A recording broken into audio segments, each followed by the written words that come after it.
One chance, one life, one take. Little room for mistake. Who do you want? Hello and welcome to the Dead Funny Dead Series podcast. This is the 30 End of Life Doulas in 30 Days series. My name is Mitzi and I'm your host for today. Today our guest is Chrissi Gurin. Awesome. Hello, Chrissi. Hello, Mitzi. So we're going to just dive right in. Chrissi is in the Chicago, Illinois area, and we're just going to dive right into your why. Why did you choose to go into this field? I actually started out as an EMT back in 2002. I had my EMT basic license for 8 years, found my way to massage therapy after my kids were both old enough to both be in school for the day. And in massage school, as I was working with my partner in class one day, we found a tumor in my arm. So a few months later, had surgery to remove it. But with that in mind, with knowing my body already has some limitations, and then I got a diagnosis of rheumatoid arthritis and lupus after the surgery, I'm only going to last so long in mainstream massage. So I started looking for alternative modalities. I've certified in pediatric massage. In 2019, I became certified in hospice end-of-life massage. So I've been shifting my focus of my business, my Hands of Serenity, in the last year with the pandemic. It's been the perfect time for me to shift my focus over to hospice massage, end-of-life massage. And that work came to my attention as I was shifting things, and it just kind of seemed to fit perfectly with what I want to bring to clients as a massage therapist, just peace, comfort. And the Death Doula work offers a little bit more outside of just let me come in and do a massage for you. It was more of let me come in, let me sit with you, let me talk with you, let me get to know you beyond just that massage client relationship. And I just kind of really liked that idea. It's a little bit more involved than the hospice volunteer work I was already doing. As a volunteer, you're not allowed to touch. So as a Death Doula, you are. So to me, that kind of made a very big difference. I want to be able to sit at someone's bedside, hold their hand if that's what they need. But I am also currently focusing on end-of-life planning, getting your advanced care plans done. It's a little bit easier to do right now with everything still kind of locked down with COVID, that I can sit and talk with people like this on Zoom, face-to-face, so to speak, and help them figure out their advanced care plans and get that into place. So kind of the long story short of how I got here. Yeah, that makes a lot of sense.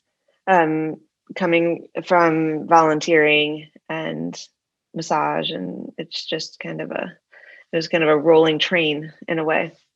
Mm-hmm. Nice little set of dominoes. Yeah. So you said some of your training from EMT, massage, hospice volunteer. What kind of other trainings do you have for just end-of-life doula? And if you want to share if they're helpful, if they weren't helpful, that's up to you.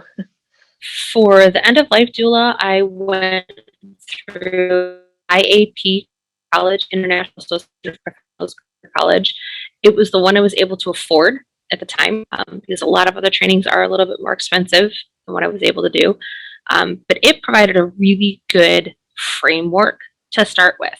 It's a self-paced program. You can finish it anywhere in 4 weeks to 12 weeks. I think I finished it in about 7. I kind of went for that middle ground.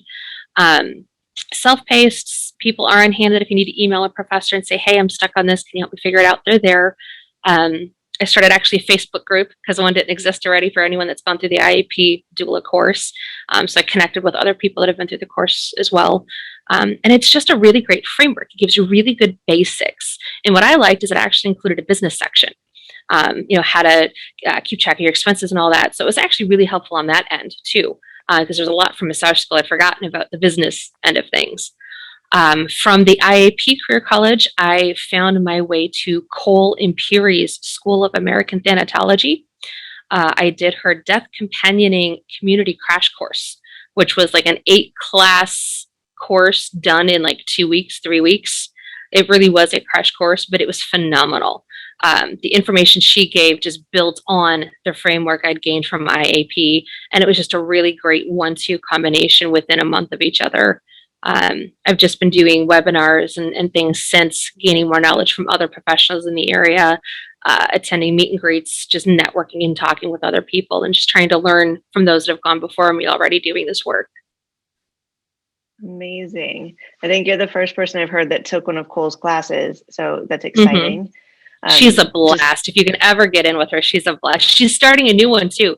Anyone that's into plants, she's launching the Thanatology end of things for plants and death work. And oh, she is so passionate about that. Yeah, super fun to have that branching out into just a wider net for end of life care. I love everything about that. So that's exciting. That's a different training to have on our radar. Yep. Perfect. So can you tell me a couple of the challenges? I mean, you're talking about doing the business work and networking. What challenges have you found being a, quote unquote, end of life doula? Biggest challenges right now are just with everything going on with COVID. It's not as easy to walk into a retirement home. Places I would walk into as an EMT beforehand that that'd be a great way to make a connection. I can't just walk in right now because everyone's playing safe and keeping it low key, and cold calls don't work as well now as they used to. I'm 40 some years old. I grew up in the era of you can cold call a place and talk to their personnel department, and that doesn't really exist in a lot of places anymore. So just making outside other connections to try to start gaining clients and making connections with people is kind of the biggest challenge, and not being face-to-face. I'm very much a face-to-face person. This is good. I like this because I could see you, I could smile at you. It's better than a phone call, but it's not the same as actually sitting right across from you at a table. But it works well enough. But right now, the challenge is just making those connections when you can't really be face-to-face with someone. Yeah. I love that you said that. You come from this time where we would make these phone calls and just cold call and just start talking to people. And it's social media has kind of taken over that, but I think it's still such a strong space to be in. And yes, like I've said in all of these recordings, we are recording this in April of 2021 when we're coming out of COVID. And it is National Death Doula Day today too. Yes, it is April 20th.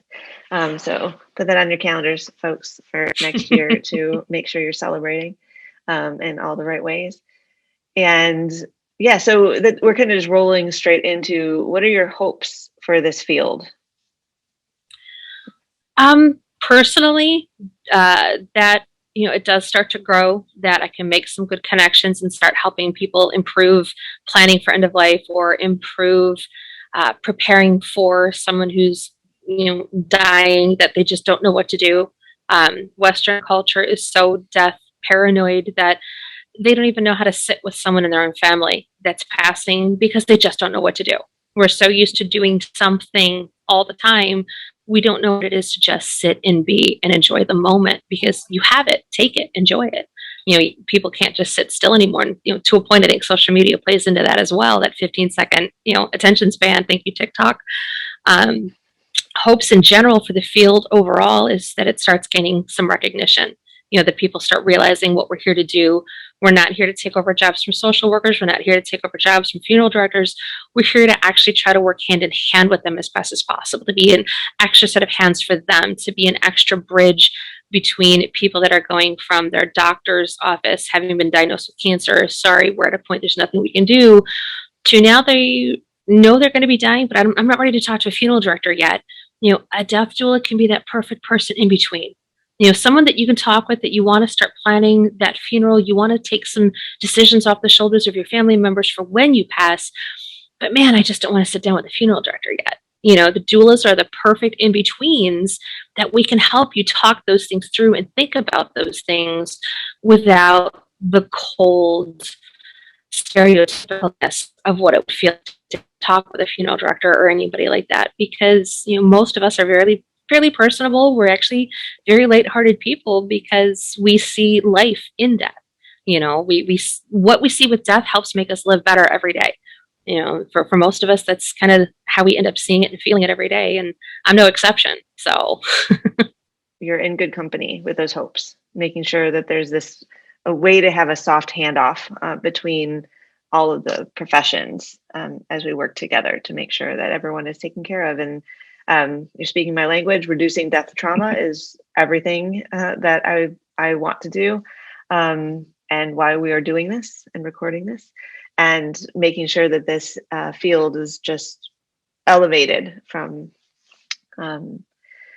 because it deserves to be.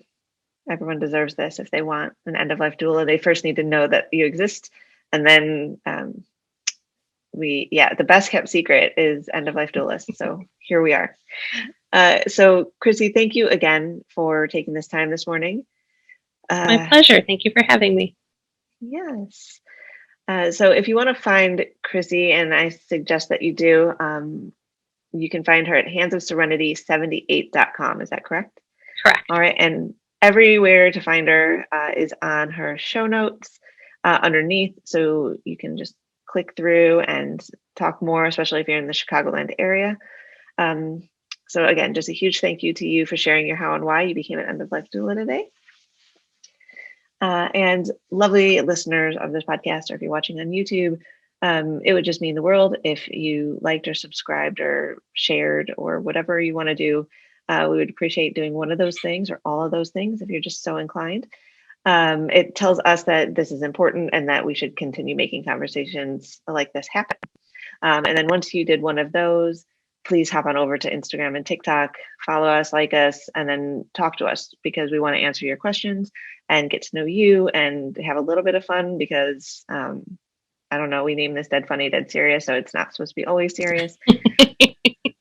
And we want to continue this conversation of ethical end-of-life care. That is all for today, and we'll see you in the next episode.